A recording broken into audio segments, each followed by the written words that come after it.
So TCO, what does it cost? We actually spend an awful lot of time trying to understand that, because in our company, we have a very important mission for our sales and marketing team. You got to make our stuff easier to buy. Not easy. If you make it easier to buy, it's easier to sell. And this whole problem our industry is having around describing what is a managed service, what's included and what's not, what do I do and what do you do? Everybody has stacks like I just drew earlier. We try to draw lines and say everything up here is yours, everything down here is mine. And then when shit hits the fan, it's 3 o'clock in the morning, our engineers are working with your engineers and they don't remember where any line is, they're just trying to solve a problem. And the last thing you want is they say, well, you know, we don't cross that line. And the engineer doesn't want to say that. He's a geek, he's a nerd, he's in the middle of life, his head's down into a problem. He doesn't want to be the one to tell the client, hey, I can't do that for you, even though I don't know how. The industry really has to figure this out. And so part of doing that is, what does all this stuff cost? Well, this is what we use. This is what they came up with. This is over 3-year life of the server. So you look at this, say, all right, 7% of the cost is the hardware. 7% is software, you consider that. So we do the math. We say, stick $2,600 server hardware, which is kind of a low-end server. It's not a high-end server. You're not going to stick a bunch of virtual slices on this thing. It's a decent server. 4 8 gig of RAM, maybe half a terabyte of storage, a couple CPUs, Dell box. Pretty decent, but nothing screaming. 36 months at 10% is $84 a month. Right? Well, that $84 divided by the 7%, because that represents only 7% of the total cost, is $1,200 a month.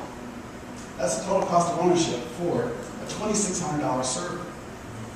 That's over 36 months. Take 1,200, multiply it by 36, that is the cost of a server. And you go, well, why? How the heck can that be? What's that slice called management? That's where there's a lot of money going there. Somebody tell me a little bit more about that. A big piece of that slice called management is power and cooling, just like Brent was saying. It really is amazing. This was done, about 2 years ago, before kind of the power and cooling crisis has hit. And that's out of that management. By 2014, 14 to 28% of that number will be power and cooling. That's why it's one of the reasons it's great to be in this business in Michigan, right? We spend a lot less time cooling servers. We open the door. Just kidding. But seriously, our AC units have what we call free cooling, right? They don't run the compressor. They do all of that stuff, and that's how we compete against companies down in the south side of the United States. So anyway, spend $1,200 a month for a $2,600 server. Now here's the thing, is that you're spending this, you just don't know it. And your finance guy doesn't know it either. But he sure as heck would like to know what the TCO is for these things. So why is it this much? What is management anyway? Here's one way we describe it. Good management, well-run IT, has at least these characteristics. I'm not going to read them all in detail, but basically, think about your favorite company that you'd like to go do business with as a consumer. How do they treat you? They treat you great. They know exactly how they're treating you. They measure how they're treating you. They train their people to treat you great.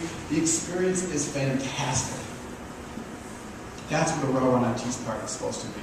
Well-managed IT department is supposed to treat you great. So what's included in managed services if you ask me? Here's my 100-word answer. Hope to have 20 words in a year. Hope the whole industry does. First of all, one of the things you have to recognize is there's a ton of functions you guys do as IT people that nobody knows. You probably don't fill out time sheets. If you do, you probably don't put every single thing you have on there. And then there's all the management. It's not cheap to have somebody there ready to call anytime, 7 by 24, who isn't just hands and eyes. They're a network engineer. They're an OS engineer, an application engineer.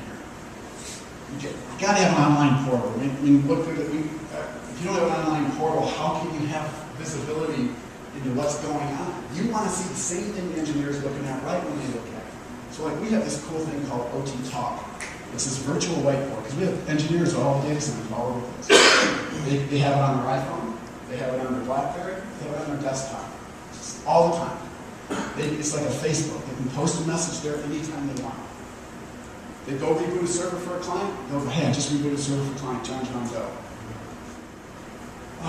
Monitoring, you got to know whether servers are on or up or down, and certain services on those servers are on or up or down. You're going to monitor something, and if it's a problem, it has to tell somebody, right? So you got to have some messaging. You got to log when stuff happens. It's great that you monitor something and can tell somebody something happens, but you need somebody to respond to that message. You need somebody to remediate the problem. You need somebody to fix the problem. You need somebody to patch things to prevent problems. You need somebody to back stuff up. You have to do capacity management. Somebody needs to deal with the fact that your hard drive is on 10% available space. And I tell you, hard drive upgrades and hard drive changes are not fun. For a $200 hard drive, you can spend, we estimate, $2,000 deploying. Upgrading disk drive. That's one thing. If you want to save some money, buy twice the space you think you'll ever need. The capital cost up front, if you go with the managed services world, like with us, it will pay. You'll burn so much application engineer time moving your application, your data from one drive to a bigger drive. It's a complete, utter waste of time. Spend your time on your customers. As an IT person, stop being threatened by the fact that you're not in managed servers anymore. That's the good news. Why? Because that's not where there's any value in your company.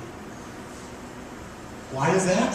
Because you need it to be CAPEX-Free. You cannot spend capital on servers, and you can't spend your time on servers. I'm going to suggest that capital is very, very scarce right now. Anybody here think capital is more available now than it was 2 years ago, 3 years ago? Who here thinks it's more available? Give me some acknowledgement that's right. It's not. IT assets are depreciate rapidly. We call them produce. It's like broccoli. Go buy a brand new server from Dell today. Put it on eBay in a month, you'll lose half your money. It's like broccoli. So we need to focus your capital on the things that enable growth and survival. What is that? You got to help your CEO is faced with making decisions every day on what to invest in. And buy gold. Hey, if I have an extra $500,000 in capital in the bank, I can go buy gold. Put it in the bank. I can buy the building that our office is in. Buy real estate. I can go buy IT infrastructure. None of it makes sense. You can't defend doing anything other with that excess capital or any capital than spend it on your product. How are you going to go to your finance side of the company as an IT guy and say, hey, tell you what, you got to take that capital, instead of investing in customers and product, let's buy some more servers. You're crazy. Get out of here. These are 3 slides and pretty cool products and most of the companies that are building. That's a mouse. It's levitated by magnetics. It's really cool. It's stuff. Wouldn't you rather have that company finish that product than have new servers? Yeah. This is how you get out of this. Out of this economic doldrums, which is you invest in customers and products. At our company, we use SaaS for all kinds of things. We outsource all kinds of things. We spend our money on infrastructure because that's spending money on our clients. So we don't have to.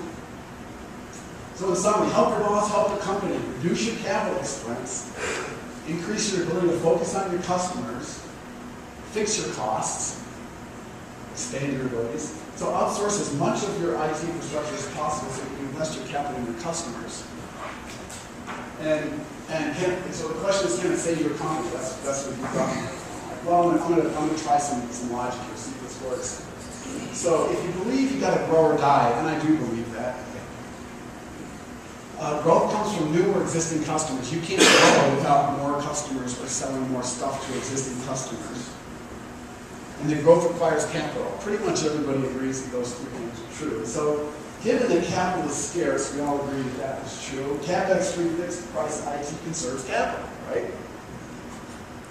Therefore, CAPEX-Free fixed price IT helps you grow so you won't die, hey, you're saved. And as one of my childhood heroes would say, it's real life.